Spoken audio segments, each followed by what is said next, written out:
My name is Patrice Vahad. I represent the United Nations High Commissioner for Human Rights in Guinea. Guinea is a country in West Africa endowed with lots of immense natural resources, including mining. I would like to share today my personal experience of championing the right to development from the field perspective. But before giving my personal account of what we do in Guinea, I would like to tell you a little bit about myself.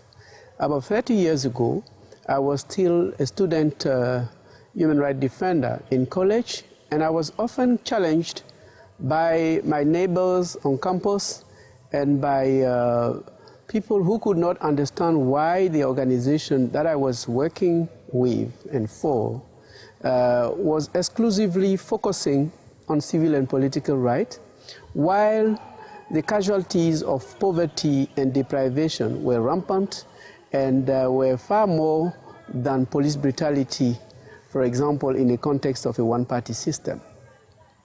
I must admit I had no answer to this at that time. But I knew that I should be part of a paradigm shift to pay equal attention to socioeconomic, civil and political rights. It was at the era of the end of the Cold War, but also when the World Conference on Human Rights, which led to the creation of OHCHR, took place. As an advocate from the Global South, I realized, drawing lessons from the Global North, that one of the key predicaments for peace and development in the Global North was to pay equal attention to informed participation in economic, social, cultural life in an open society.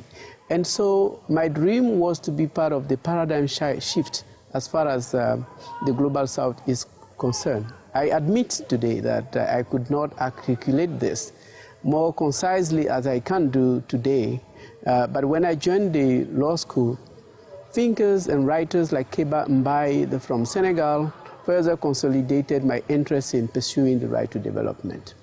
In 1993, I joined the social pressure group in preparation for a World Conference on Human Rights, focusing on the African delegation.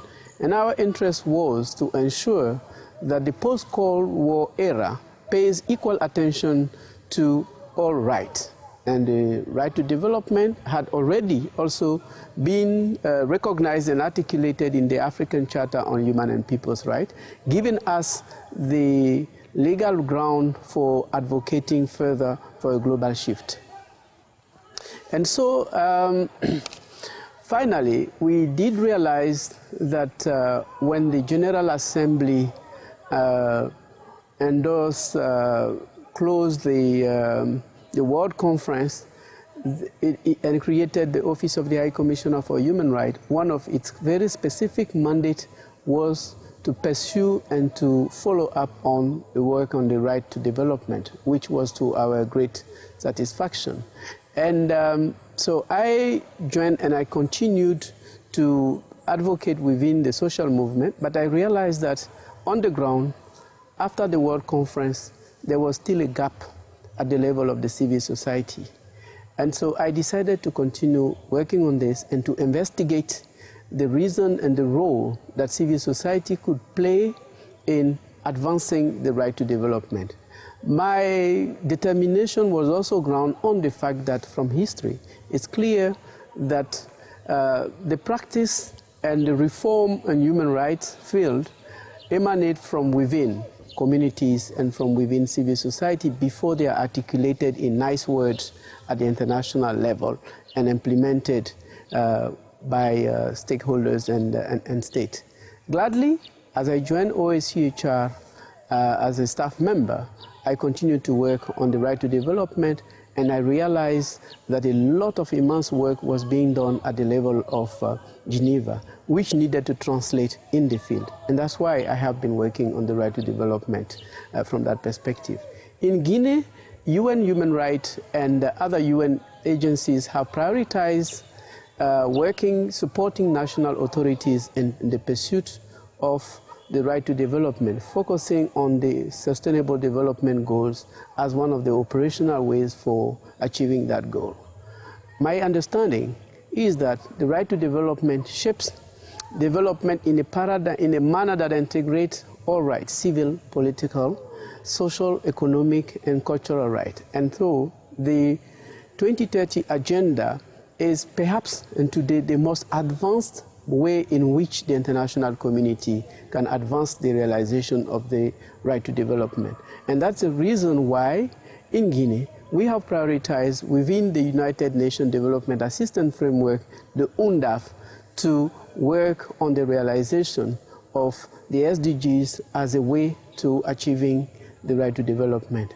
We do, though, in 3 different manners. And number 1, focusing on the first axis of the UNDAF, promoting good governance, the rule of law, and democracy. Secondly, scaling up food security and management of natural resources. And lastly, an inclusive development of human capital.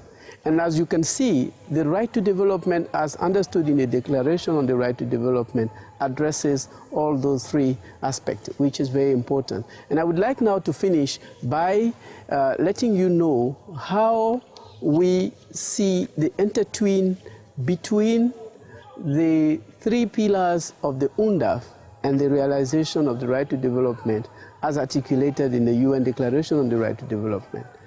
First, as a standalone right to participate and to contribute and to enjoy the economic, social, and cultural right, the right to development gives a framework for addressing the first axis of the UN UNDAF in Guinea. Secondly, as a composite right which brings together the internationally recognized rights such as economic, social, and cultural rights, it addresses all 3 axes of the UNDAF for Guinea. And finally, it represents a vector right through which the other rights are realized. And so, in Guinea, what we've planned to do and what we've been doing, number 1 is to perhaps address the knowledge gap which exists first within the UN community to build the capacity of UN agencies to articulate a broad-based approach to the pursuit of the sustainable development goals.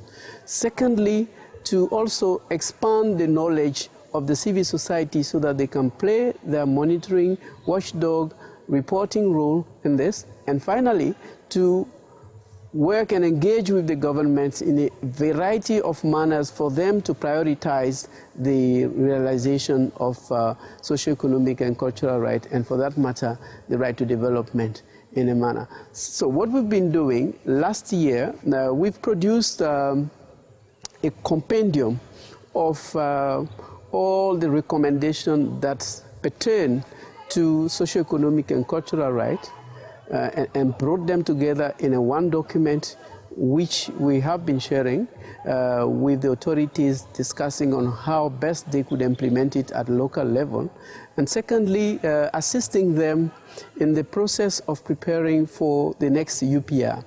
And as you will see, because we've explained the importance and the centrality of the right to development in every aspect of the work and the priorities set by the government, one of the recommendations certainly tabled before the Human Rights Council will be to advance the work on the right to development. So for the first time, an explicit recommendation would go towards not just working on the SDGs, but on the pursuit of the right to development as an ongoing and a long process.